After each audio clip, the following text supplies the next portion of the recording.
I heard nothing tonight.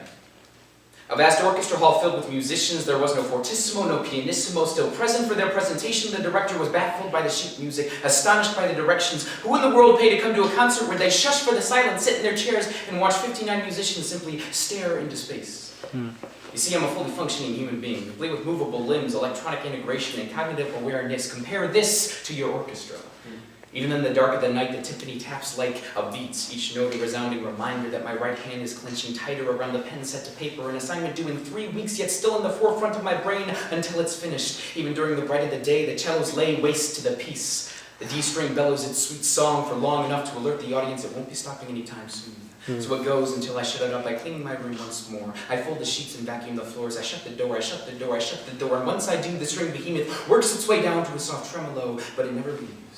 Even in the middle of a meal, the horns squeal at the top of their lungs. The notes pierce the air and make me physically ill, so I fill my stomach with what I can before sprinting to a nearby toilet to watch it all come up again. You see, I've been listening to this ensemble for 18 whole years. The noise has accompanied me as I look in the mirror to experience the fears and the tears, and all the while the director beats the rhythm that will accompany me step by step until I fall over dead. So maybe you can appreciate now when I told you tonight, I heard nothing. Silence never sounded so sweet, but if it did so in a time before I called this planet mine. You see, relaxed isn't a term I've ever been able to call myself. Anxiety is like a cicada stuck behind your ear. It's deafening most of the time. And even when it decides to stop screaming, it's still ticking just loud enough for you to hear.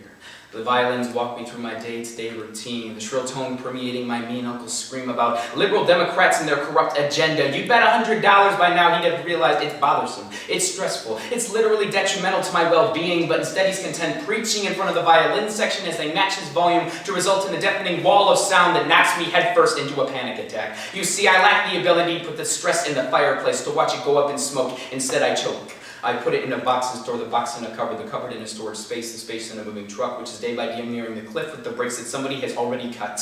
So you'll get the importance when I tell you, I heard nothing tonight.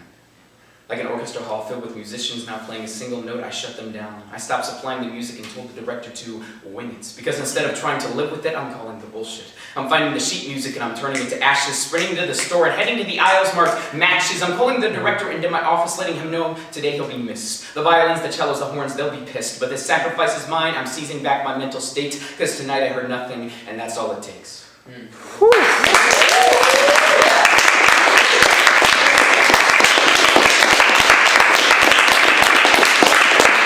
The other one I want to do is by a guy named Eric Darby, who's off YouTube. And when I started slam poetry, I started with Taylor Mawley. And the related video tabs was this piece, which is called Scratch and Dent Dreams. I memorized it like 2 days ago, so I might falter, but bear with me. Nice. Come on in, I got a sale on Scratch and Dent Dreams. Whole cases of imperfect ambitions, things the idealists couldn't sell. Yeah, I know, none of it's got price tags. You decide how much it's worth. And none of it's got that glossy colored packaging, but it all looks just fine. I've got rainy day swing sets, stationary stars still flying at the speed of light, and goodnight kisses. Yeah, now back there, if you look down through those old 45s, and those cold 45s, and those alabaster stoplights, you'll find a whole crate of secondhand hope. That's real chrome, you just gotta polish it up, work at it a little. Most folks give up too easy, trade it in for some injection molding here and now. See out there across the freeway, that purple awning flapping in the breeze? That's old Mama Genuine's. She's older than all of us put together, but she still lasts like a house. Now, she only sells tools, but not like you know. She's got saws that put back together, drills to make whole. Mama Genuine's a cool legend to know, and she sells duct tape too. And down there at the end of the block are 2 kids, crew cutting pigtails, sitting behind the Beetle-top table selling peanut butter ice cream out of a galvanized pail, and there's no metaphor there, it's just really good ice cream. So here's what you do. Take a look around and pick up things that remind you of places you wanted to be but gave up on going to, and jam it in a big box called Now. Then go over to Mama Genuine, show her what I gave you, she'll know what you need. Then go to the front of the freeway, sit down, and get to making it all work. You won't have any directions or any factory number tabs, but don't panic. There's 100 ways to do it right and none to do it wrong, because you're working on what's already been given up upon. You can't do any worse. Take a little bit of time, show what I gave you, and when you start sprouting extra thumbs, take a break. Go to the end of the block, get yourself some ice cream.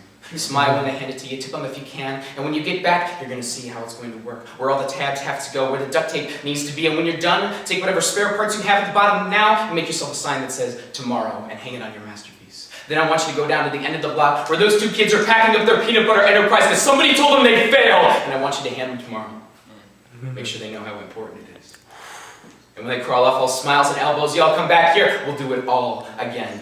Now, I'm not telling you this to make a profit. That's how so many good ideas go wrong. I'm just tired of seeing people screaming through these doors, convinced they gotta hockey for their tiniest hopes and dreams to fund their 401ks. I'm tired of the whole world bet on going big or giving up. I'm tired of only handing out glory to newspaper headlines. Because you know what?